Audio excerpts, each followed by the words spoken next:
Our first lesson will provide a brief overview of the top-level user interface elements of TextConverter, as well as demonstrate the basic steps required for the majority of data extractions. The Input Preview panel shows an input file's textual content. It is also used for setting up parsing templates, which define what lines and fields should be extracted. This panel allows you to control general template settings as well as a template's fields and field properties. The Output Dictionary panel is where you define the structure and location of your output table.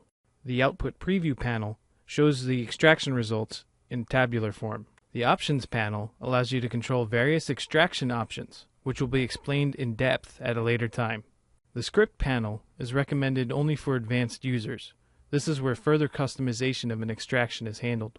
Let's begin our first data extraction project. You can open an input file by dragging it from your file system into the Input Preview panel or by clicking on the Open Input File button. TextConverter can read PDF, HTML, Excel, Word, text, and other formats from which textual data can be extracted. For our sample, we will be using a punch details report.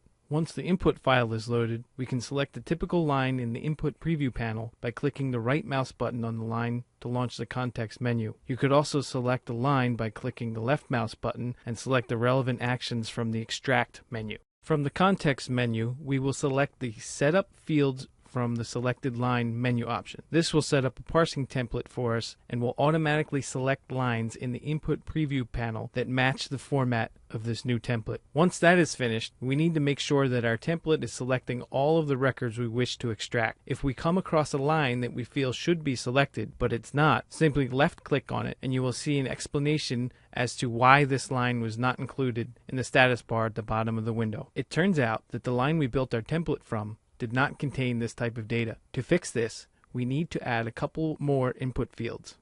One here, and another one here. Our setup is almost complete. Let's assign field names from this line to make the dictionaries more readable. Notice that the input and output dictionaries were created automatically. You can modify them at any time as needed. The input preview, output preview, as well as the input and output fields are fully synchronized. You may select any element in the output preview or the dictionary to see the corresponding element in the input preview or the dictionary, and vice versa.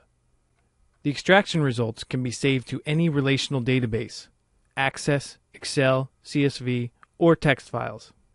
Let's set our output data source as an Excel file and run the process. Once the process has completed, we can open the output table and look at the extraction results.